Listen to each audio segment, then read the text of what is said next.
அஸ்ஸலாமு அலைக்கும் ரஹ்மத்துல்லாஹி தஆலா வபரகாத்துஹு. அன்பார்ந்த ஆஜிமார்களே, பெருமக்களே, நான் கிட்டத்தட்ட ஒரு 10 வருஷத்துக்கு முன்னாடி ஹஜரத்தோட அவங்க உம்ரா சர்வீஸ் சொந்தமாக ஆரம்பிச்சாங்க. அல் ஃபர்தௌஸ் உம்ரா சர்வீஸ்ன்னு சொல்லிட்டு நான் என் ஒய்ஃபு, பிள்ளைங்க, உறவினர்கள் எல்லாம் சேர்ந்து ஒரு 15 பேர் போயிட்டு வந்தோம். அவங்க ஹஜரத்து என்ன சொன்னாங்களோ அதே மாதிரியே அங்கே எல்லாமே செஞ்சாங்க. சாப்பாட்டுலேருந்து நம்ம கூட வர்றதுலேருந்து எல்லாமே செஞ்சாங்க. நைட்டில் அதே மாதிரி ஒரு ஆள் ரூமுக்கு வரலன்னா கூட அந்த ஒரு டைம் சொல்லிடுவாங்க, இந்த டைமுக்குள்ளே வரணும் அப்படின்ட்டு. அந்த டைம் எல்லாரையுமே செக் பண்ணுவாங்க, எல்லாரும் வந்தாச்சா அப்படின்னு சொல்லிட்டு செக் பண்ணுவாங்க. சில பேர் லேட்டாக வரும் சொல்லிட்டு சொன்னீங்கன்னாக்கா அவங்களுக்குள்ள சாப்பாடை அந்த ரூம்ல பையில போட்டு மாட்டிட்டு இருப்பாங்க. அந்த மாதிரி சில பேர் என்னன்னா உங்களால சொல்லுவாங்க, இந்த கேட் நம்பர் 1ல இறங்கி போயிட்டு வந்துருங்கன்னு சொல்லிட்டு போயிடுவாங்க. ஹஜரத்தை பொறுத்த வரைக்கும் நான் பல பேரையும் அனுப்பிச்சிருக்கிறேன். எல்லாத்துக்குமே எந்த வித கம்ப்ளைண்ட்டும் இல்லை. ஹஜரத்துல ஏதாவது குறை இருந்தாலும் ஹஜரத்துல நேரடியா சொல்லுங்க. நிறை இருந்தால் அடுத்தவர்களிடம் சொல்லுங்கள், குறை இருந்தால் ஹஜரத்தவர்களிடம் சொல்லுங்கள். நான் குவைத்துல கிட்டத்தட்ட 35 வருஷம் இருந்தேன். ஒவ்வொரு வருஷமும் நாங்க அங்க குவைத்துல பஸ்ல 3 பஸ்ல கூட்டிட்டு போவோம்.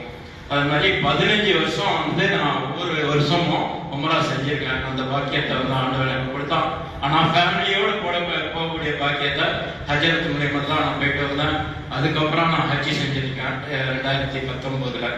இதுல யார் யார் ஹஜ்ஜி செஞ்சிருக்கீங்க அப்படின்னு கேட்டுருங்க. ஓகே, மாஷா அல்லாஹ். யார் யார் உம்ரா ஏற்கனவே போயிட்டு வந்திருக்கீங்க? ஓகே, மாஷா அல்லாஹ், ரொம்ப சந்தோஷம். அதே மாதிரி நீங்க அங்க போறீங்க, இபாதத்துக்காக தான் போறீங்க. அதிகமா உங்களுடைய நேரத்தை இபாதத்துல செலவிடுங்க.